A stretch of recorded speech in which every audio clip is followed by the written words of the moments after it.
Lundi 13 mai 2024. La formation sur le thème Formation des formateurs.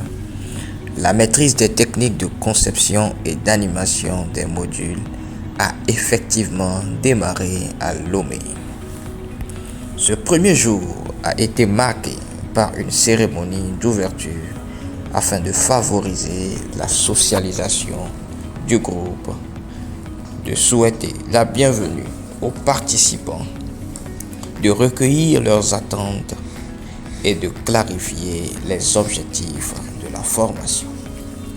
L'objectif général de la formation est de renforcer les capacités des participants sur les techniques de conception et d'animation d'une session de formation.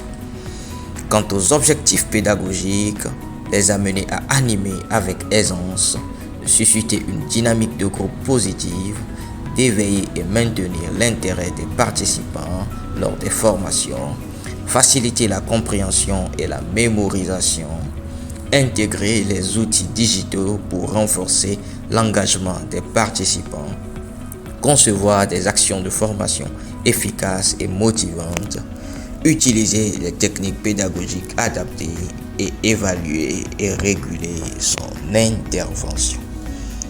En début des travaux, il a été question de voir les activités qui meublent une séance de formation, que ce soit avant, pendant et après.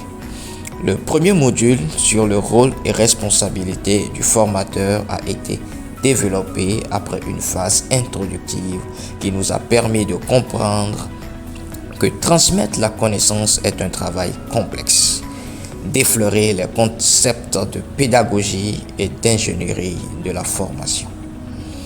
Nous avons vu les trois fonctions essentielles pour que le formateur puisse mener à bien sa mission, à savoir les fonctions d'administrateur, d'instructeur et d'animateur. Administrer, c'est prévoir, organiser, commander, coordonner, contrôler. Et pour mener à bien sa tâche d'administrateur, il est important de préparer une liste des actions à faire en préparation de la formation, c'est-à-dire une checklist. Donc, l'administrateur doit présenter le programme de la formation, introduire et conclure la formation, faire le lien entre différentes activités de la formation, distribuer et reprendre le matériel nécessaire à la formation, organiser les activités, annoncer la pause et surtout gérer le temps.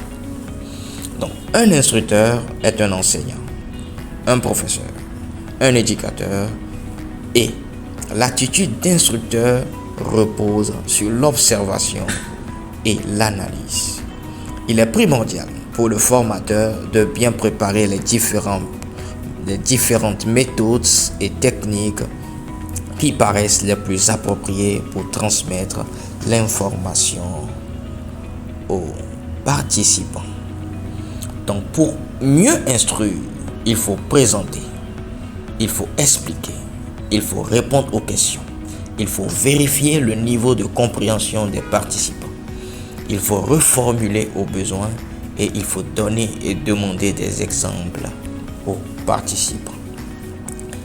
Animer, c'est motiver les participants, leur donner envie d'apprendre, de participer, de découvrir, d'échanger et de modifier leurs pratiques aux besoins. La qualité du rôle d'animateur repose sur la qualité de la communication verbale et non verbale.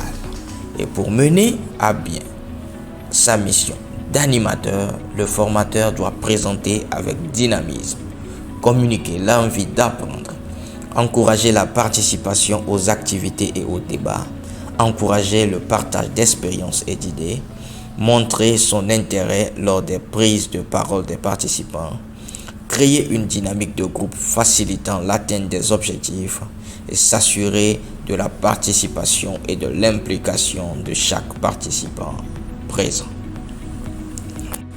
La journée de formation se termine ainsi en beauté.